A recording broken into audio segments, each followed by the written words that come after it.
In the year 1054 a battle it was set. A lord led his army out to meet the threat.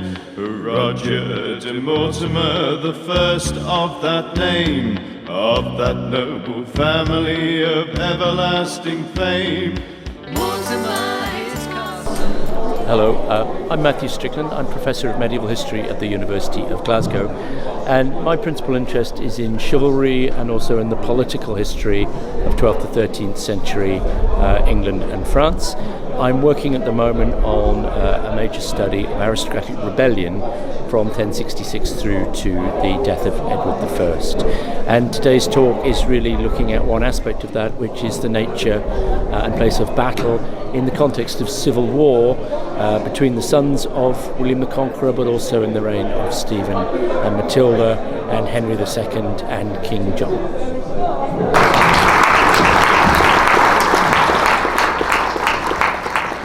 Thank you very much. Well, good morning, ladies and gentlemen. It's a great pleasure and privilege to be invited back to the Mortimer Society. I should just begin by a word of apology. There's no Mortimers mentioned knowingly in this talk. They might have been in some of these battles, but if so, it's only guesswork. And the point, I suppose, of looking at the 11th and 12th century is that those of you who are interested in the later Middle Ages can think about some of the themes I'm going to raise about the place of battle and apply it to the Wars of Roses or the late Middle Ages. Let's begin by a quote from Christine de Pizan, an Italian noblewoman writing at the court of Charles VI of France, in a work which was in large part a translation into French of the great late Roman tract by Flavius Vegetius Renatus called The Epitome of Military Affairs, and a famous tract about the nature of warfare. And Christine, reflecting on the disasters that had been inflicted by Edward III and his dynasty on the French in the 14th century, comments on the place of battle. And this is what she says: "A greater event cannot take place among men than one wherein lies the fortunes of all the land, the state of the prince, and the life of an infinite number of persons, the honour or dishonour of the overlord, the knights, and all the nobility." In other words, battle puts all these things on the line. And some of you may know that quite a lot of writing on medieval warfare in recent years has focused on the place of battle and whether or not commanders in the field pursued a policy of avoiding battle. So John Gillingham, who is the doyen of 11th and 12th century military history, really states the orthodoxy that commanders, aware of the great risks of battle, consciously pursued a battle-avoiding strategy, except in very rare occasions. And the reason is, of course, is that if you think about battles like Hastings, all could be won on the throw of the dice. And that's Vegetius, in his text, here translated by Christine, says, "Battle must be the last resort. Defeat the enemy by famine, by command of logistics, but do not engage unless you absolutely have to." Well, that orthodoxy was challenged by Clifford Rogers, who's worked on Edward III and Henry V's campaigns. And by contrary, he argues that commanders such as Edward and Henry were aggressively battle-seeking. So what I really wanted to do was explore that debate, but in a rather different context, and to look at the context of civil war. Now, just go back to my first slide. Contemporaries, particularly in the 12th and 13th century, writing about the conflicts within the Plantagenet or Norman ruling dynasties, bemoan civil war, and they used a famous phrase that occurs in Lucan's Pharsalia, or his De Bello Civile, "Bella plus quam civilia," literally, a worse than civil war. In other words, warfare against kindred, against families, against friends, is a particularly unpleasant and nasty kind of conflict. So what I'm going to do, hopefully if I've got time, is I'm going to look at 5 principal themes that explore the nature of battle within the context of war between dynastic rivals and in civil wars in the 12th century. Firstly, I'm going to look at the desire to seek battle for a decisive blow in a civil war. Then, paradoxically, pressure on the ruler, on the commander, to avoid such a battle by the nobility. Thirdly, to look at rulers' problems when they try to engage in a decisive encounter, hampered through fears of internal treachery and disloyalty. And as we'll see, this is a very, very, I think, interesting twist on the whole notion of preparing and giving battle. Then, briefly, I'll look at measures kings took to try and bolster their confidence in their own armies and to counteract fears of treachery. And then finally, I just want to have a brief look, if we have time towards the end, at the impact on the king's status and authority should he be defeated. And to stop this relentless conquest of Normandy, Robert throws his army at Henry I at a place called Treachery in Normandy in one last desperate gamble to stop his brother. He loses the battle and he's imprisoned for the next 30 years. So this is a high stakes gamble, and he lost. But in 1141, Robert of Gloucester, the half-brother of the Empress Matilda, and the man who would have been king on the death of Henry I had he not been illegitimate, attacks King Stephen as Stephen's army is besieging the castle of Lincoln, and he takes Stephen by surprise. Stephen fights bravely, but he is taken prisoner, and that should have been the end of the civil war between Stephen and the Empress, but Robert rather carelessly gets captured by Stephen's men only a few months later. They're swapped, there's a prisoner exchange, and the war starts all over again. But it's very interesting that Robert of Gloucester is clearly a very talented commander, and I think we can put him in the ranks of the aggressive, battle-seeking commanders, because in 1143 he again tried to take Stephen by surprise at a place called Wilton in Wiltshire, and attacks Stephen's army at dusk, and very, very nearly takes Stephen prisoner again. He's saved by a valiant rearguard action by one of his nobles, William Martell.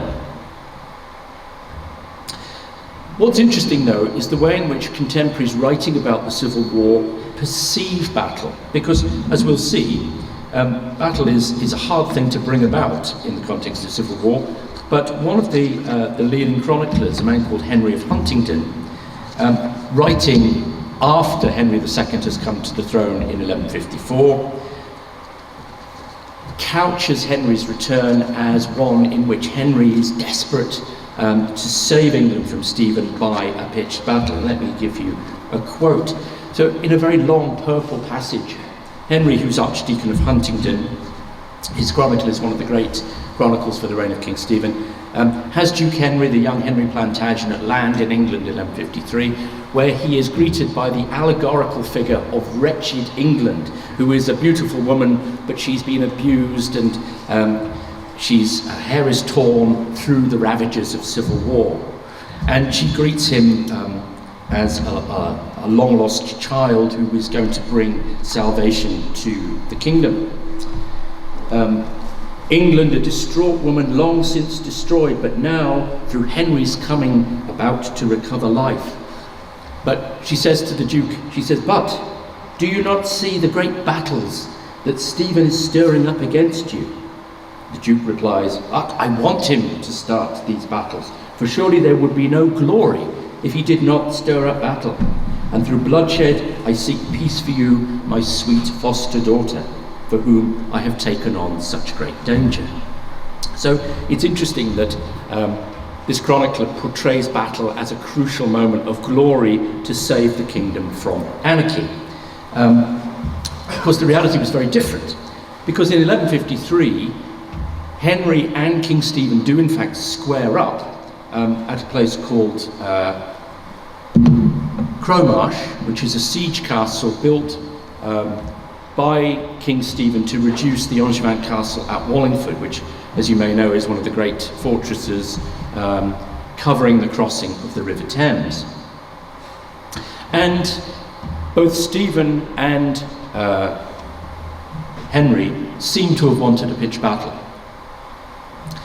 But contemporaries, it's very interesting, contemporaries comment on how horrible such an event would be. And this is our second great text for Stephen's reign, the Gesta Stephani, the deeds of King Stephen, speaking about the armies ranged against each other. It was terrible and very dreadful to see so many thousands of armed men eager to join battle with drawn swords, determined, to the general prejudice of the kingdom, to kill their own relatives and kin. Wherefore, the leading men of the army and those of deeper judgment were greatly grieved and shrank on both sides from conflict that was not merely between fellow countrymen, but the means of desolation of the whole kingdom. And what in fact happens is the magnates step in and they stop the two protagonists from fighting a battle. So it's interesting, our first theme then, that you commanders want perhaps in some cases to strike a decisive blow, the nobility aren't going to let them. And one of the interesting things is that as a result of this standoff, the magnates force the two rulers, Stephen and Henry, to come to terms, and a peace treaty is drawn up, whereby Stephen is allowed to rule for the rest of his life. He actually dies the next year, but Henry Plantagenet is recognised as the Duke's heir, as the King's heir, and he becomes king on Stephen's death in 1154. And we see the same thing in the conflict between Henry I and his brother Robert.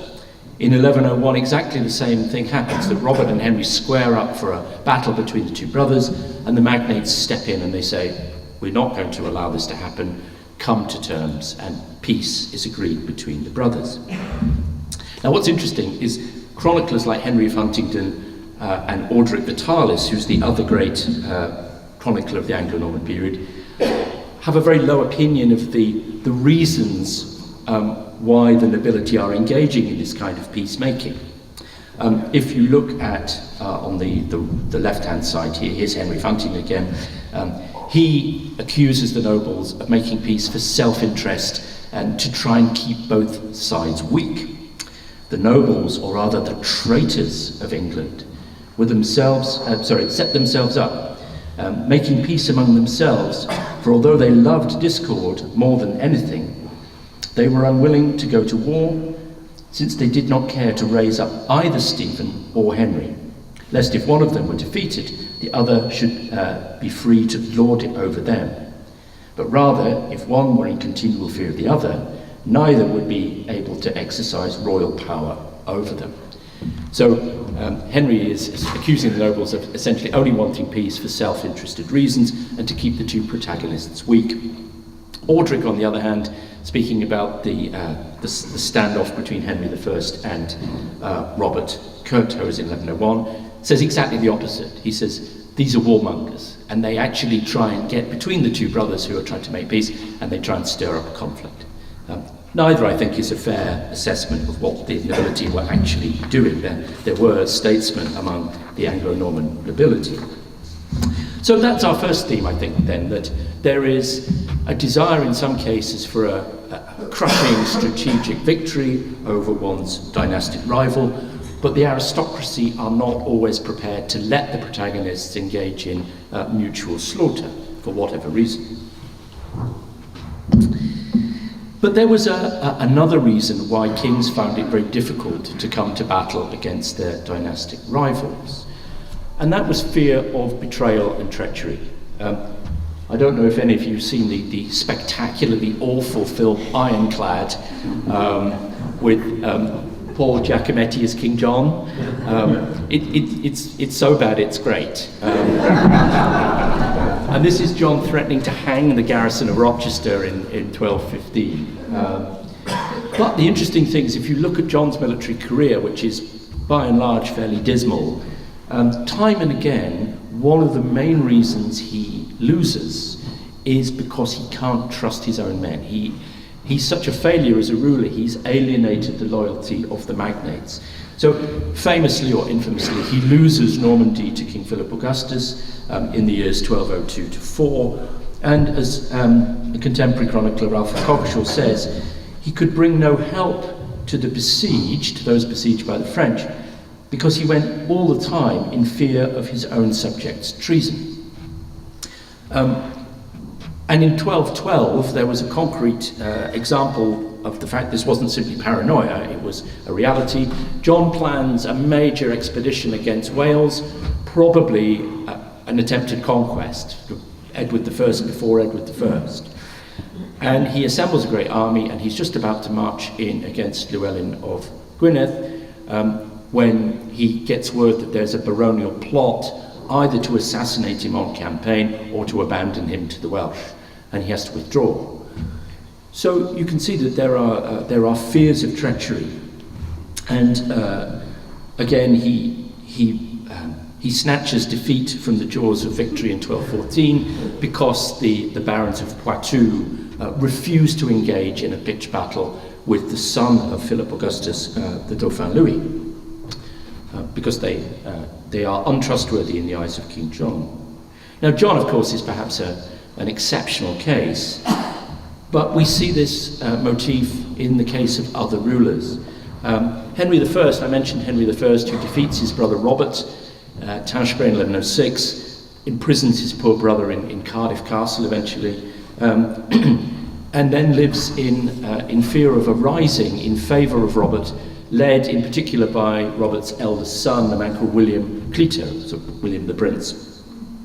And a number of risings break out in Normandy, one in 1118 to 1119, and our chronicler Orderic, who's writing in southern Normandy, very well informed about these conflicts, notes, it's very telling I think, he says at that time King Henry I, could not support a long siege, because in the general confusion that always occurs in the conflict between kinsmen, he was unable to trust his own men. Men who ate with him favoured the cause of his nephew, and by prying into his secrets, greatly helped these men. And it's interesting that Orderic notes siege, because if you think about it, siege is a long drawn-out process. It can take days, months, even longer as you blockade an enemy castle. And during that period, there is time for fifth column elements to liaise with the castle garrison, to smuggle in food, or in some cases, extra men, and inform the garrison of the king's military situation. So sieges present a very difficult political situation for a king, particularly a king who has dynastic rivals, and Henry is a usurper. It's no two ways about it. He's a usurper of Normandy, so he has plenty to worry about. Here we go. I got into the 15th century eventually. But if you think about the difference between siege and battle, battle is a single event. Usually it just takes place on one day in this period, and it could only, it could last a matter of hours. So the fear of treachery is magnified enormously, because if you commit your forces to battle without being able to trust your own men, you could come a cropper, and you could either lose a battle with fatal political consequences, or you could be betrayed and you would be killed. And I put this up. Here's our man, Richard III. Of course, he really did look like that. And this is the famous scene on the morning of Bosworth, where Norfolk comes and he gives Richard a note that has been pinned that morning to Norfolk's tent. Be not so bold, for Dickon, my master, is bought and sold. In other words, Richard is going to be betrayed for money. Money's changed hands, so Duke of Norfolk, beware when you enter the battle. And Richard then dismisses it, and he says, a thing devised by the enemy. Gentlemen, every man unto his charge, let not our babbling dreams affright our souls.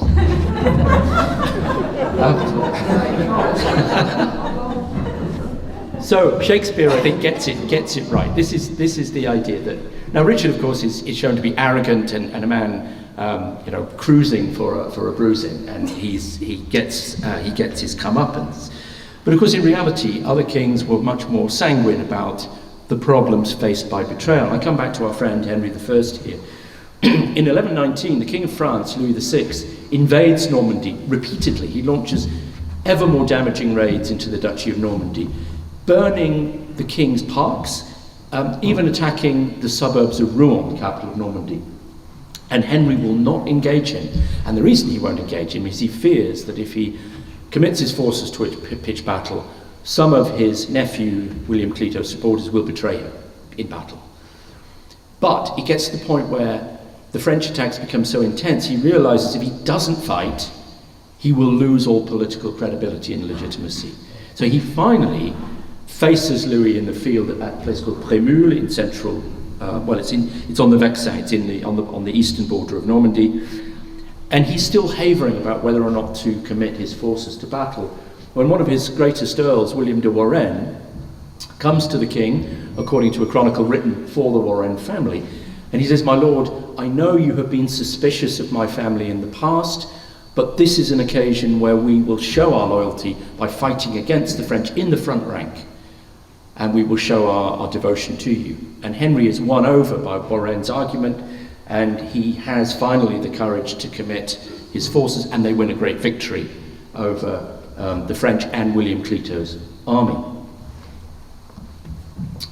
But of course, he's lucky that he didn't suffer the consequences of such treachery. And indeed, King Stephen's defeat at Lincoln is put down by some chroniclers to the betrayal by his own men. If you look at the second quote down, this is Audric Vitalis writing about Lincoln.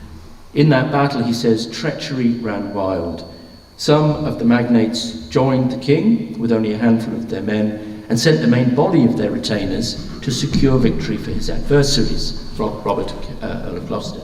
In this way, they betrayed their fealty to their lord and could be rightly condemned as perjurers and traitors. Now, it's hard to know whether that's actually true, but it's interesting that chroniclers have the perception that Stephen has been betrayed by men who should have been on his own side. And I think this fear of not being able to commit to battle can have major strategic consequences. I'll just give you one example. Again, we go back to King John.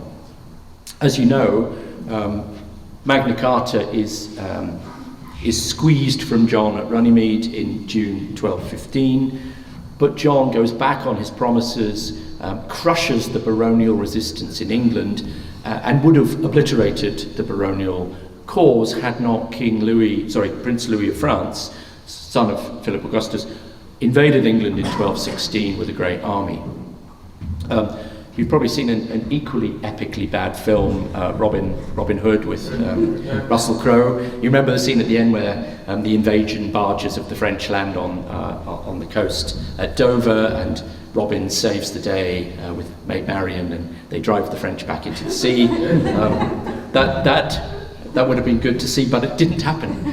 What actually happens is more interesting, is that King John has a moment of crisis, of confidence in his men, and he thinks, I can't do this, I will be betrayed. And so he withdraws from the coast inland, and Louis has an unopposed landing. And we all know, don't we, from 1944, an opposed beachhead landing is very, very difficult. So John throws away the only real chance he had to stop Louis in his tracks. And as a result, Louis takes a large swathe of southern England before John does everyone a favour and dies. So let's then turn to how kings might try and counteract this fear of disloyalty at a critical moment of battle. Well, there are a number of ways. Firstly, and this is true of the 14th and 15th century as much as the 11th and 12th, if you hired stipendiaries or mercenary troops whose loyalty was secure, provided you paid them. And we see this as a constant feature of war and rebellion in the Angevin period. Henry II, Richard the Lionheart, John, all make use of mercenary knights and also a rather more unsavoury group of almost sort of warrior brigands who are called the Brabançons, the routiers, who are armed thugs but very good at what they do. They also had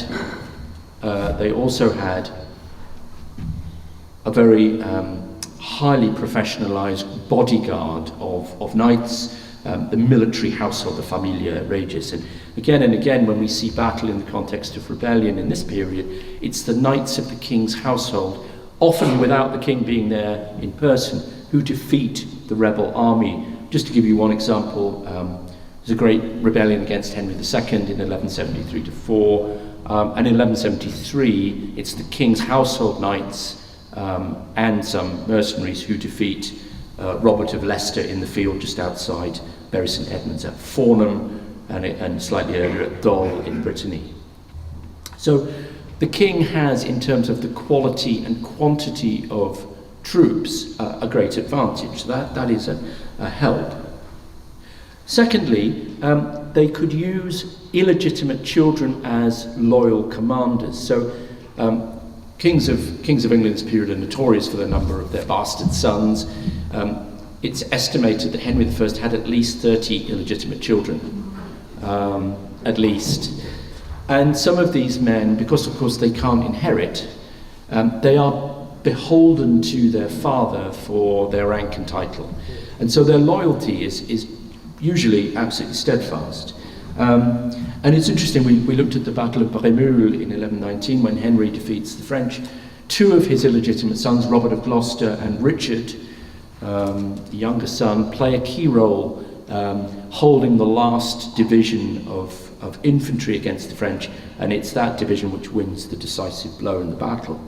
Or we might think of Geoffrey Plantagenet, who is the Bishop-elect of Lincoln. He's never actually consecrated. He's one of Henry II's sons, and he plays a crucial role in defeating the Scots and the rebels in 1174. And then this man, William Longsword, who is another one of Henry's bastard sons, and he serves his legitimate brother John, his younger brother John, as a leading commander on land and at sea. He wins a famous naval battle at Dam, just off near Sluis in Flanders, destroys the French invasion fleet, and then he's captured at the Battle of Bouvines in 1214, where Philip defeats the Allies. So the point here is that the illegitimate sons could and often were very valuable as men whose loyalty was utterly dependable on, well, usually. Just put this in as an interesting, as an exception, I suppose. In 1138, an Anglo-Norman army face an enormous Scottish invasion force led by King David I of Scotland, but within the context of the Civil War of Stephen's reign. And the army, the English army that musters at Northallerton, are divided among themselves because some of the English are on the side of King David and are actually fighting in his army for the emperors. And so the English army can't trust each other. And as the chroniclers say, there's great division and uncertainty. So step forward the Archbishop of York, Thurstan, and what Thurstan does is he brings together these nobles who are divided politically by launching what is essentially a holy war against the Scots. So he gathers together the banners of the northern abbeys, he puts the consecrated host on the top of a flagpole, and he declares that this is a war of spiritual merit against the barbarian Scots who have ravaged and pillaged the churches of northern England. So here's a nice example of how potential problems of disloyalty could be countered by appealing to a higher calling. We could also note that one of the most distinctive features about battle in the 12th century is that the knights dismount, or elements of the army dismount and fight on foot. So this happens at almost all of the great battles of the first half of the 12th century. Tashbray, Bremule, Lincoln, the Standard. And there are perfectly good tactical reasons to do this, that knights on foot could receive cavalry charges very effectively. At the case of the Standard, they break the charge of the wild Galwegian troops who are shot down by archers protected by the knights. And of course this prefigures the 100 Years' War tactics of the English, who dismount most of their knights to fight on foot. But in the context of battle fought in civil war, there was also a psychological element. And as some of the chroniclers point out, a knight who fights on foot can't run away. If you think that, you've got your hauberk on, you've probably got mail leggings, you've got a helmet, this is heavy equipment, you have to stand and fight.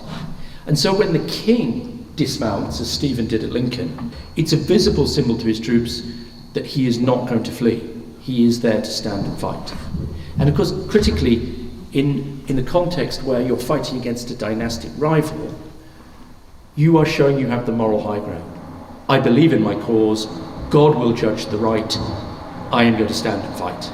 So dismounting then is a very interesting phenomenon, but it does have this psychological dimension. Now, in this period, attacking the person of the king in rebellion, or indeed in civil war, was a very grave undertaking. People did not do this lightly. The king was God's anointed, hallowed by unction, set apart and above other men. And there are some cases where the nobility simply will not attack the physical person of the king. So if you look at battles where they do attack the king, a very interesting thing emerges, and that is that the people who are most at the forefront of the attack are people who chroniclers call the disinherited. In other words, people who have lost their lands to the king that they are about to attack. So, for example, in 1106, when Henry fights against his brother at Treachery, the leading supporter of Robert is a man called William of Mortain, who had lost all his lands in England to King Henry only 2 years before and been driven into exile. And it's William of Mortain who launches a great cavalry charge at Henry I. Or think about Lincoln. Lincoln is where Robert of Gloucester puts the men who have had their lands taken away by King Stephen in the front rank. And I'll just give you this quote. This is from Henry of Huntingdon again. Robert of Gloucester is given a speech to his men to whip them up to combat. And he says, King Stephen has plundered those who are in rightful possession and distributed lands to those who have no legal right. So with the assistance of God, the just judge, who will provide the punishment, he must be attacked first by those who have been wretchedly disinherited. The one who judges the peoples with equity from his high dwelling will look down, and in this great hour of need will by no means abandon those who earnestly seek to right a wrong. So there is a justification for attacking the king because the king has stolen unjustly the lands of these leading nobles. And in fact, the chroniclers say it's the disinherited who strike through, they break through King Stephen's ranks with a great impetus of attack. Sorry, I'm just going to move on first. So this gets us then to the critical point, which is battle in this period, as you know from the Wars of the Roses, battle is seen as the judgment of God. It is a judicial ordeal on a large scale. That meant, of course, that if you're in the context of two dynastic rivals within the same ruling house fighting for legitimacy, or in the case of York and Lancaster, two competing dynasties, defeat spells a major problem for your legitimacy. If you are seen to be defeated in battle, even if you live to tell the tale and fight another day, your credibility, your legitimacy to the throne has been damaged. And it's not simply the shame of defeat, it is this idea that your authority has been damaged. So I'll just take one example. So if you look at what happens to King Stephen at Lincoln 1141, all the contemporary chroniclers, irrespective of whether they're pro or anti-Stephen or Matilda, all say Stephen was defeated by the just judgment of God. Now, what's interesting is they then go on to say, well, why was that? And even Stephen's supporters say, well, he infamously seized a number of bishops who were critical players in the government of Henry I, and he seized these bishops because he thought they were going to go over to the emperors, and he took their castles away by threatening to hang these bishops. Now that's sacrilege. It's a politically inept move, but it's also sacrilege. And so this laying violent hands on bishops has merited Stephen's punishment from God. But, says De Gesta Stephani, the pro-Stephen source, God only wanted to humble Stephen, and then because his claim was actually just, he allows Robert of Gloucester, Stephen's great enemy, to be captured only a few months later, and Stephen comes back to power, humbled and yet, in a sense, purged of this sin. But, and I think this is the interesting part, even though Stephen, he's freed, he's prisoner exchanged with Robert of Gloucester, he's back in power, but there is a clear sense among contemporaries that his sacrality, his holy status as a king has been damaged, both by defeat and by imprisonment. Something similar happens when Richard the Lionheart is captured on return from the crusade and spends time in a German prison. He's released on a payment of a large ransom. The sacrality of the king has been tarnished and damaged. How do you get that back?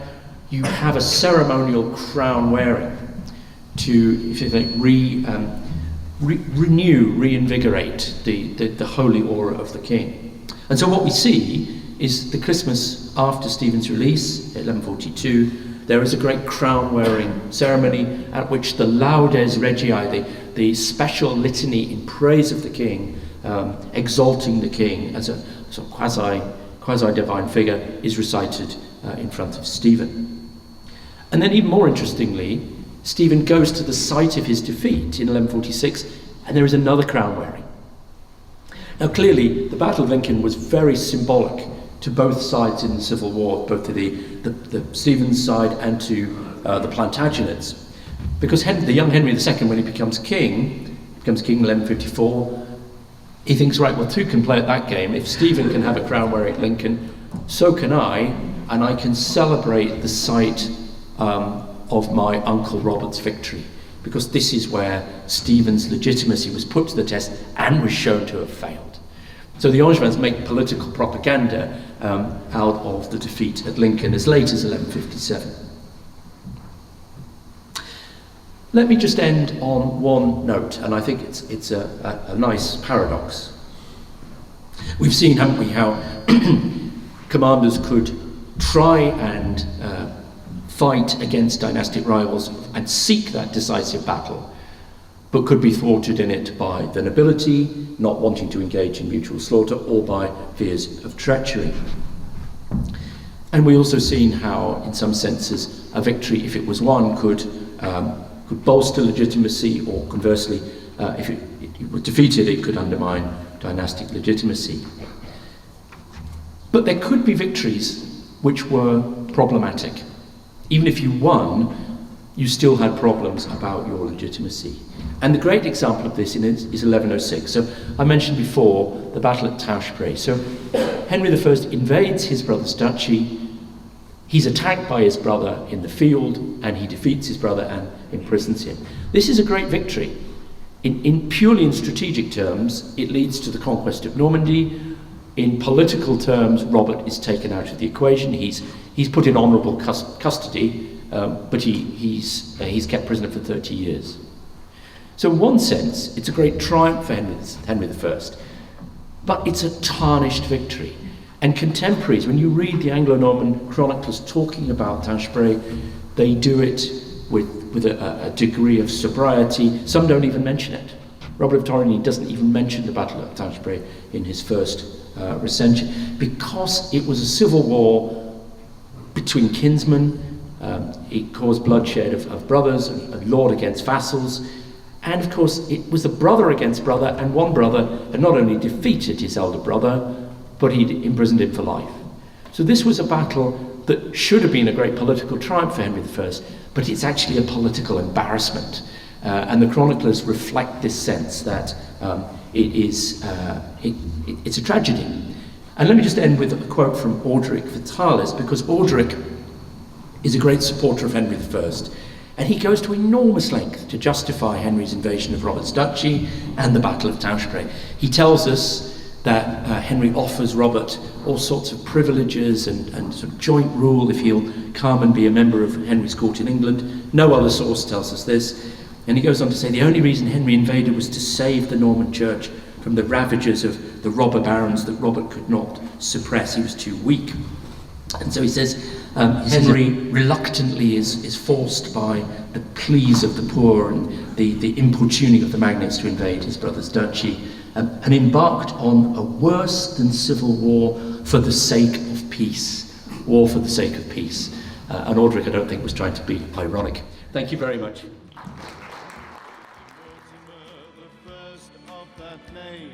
Of that noble family of everlasting fame.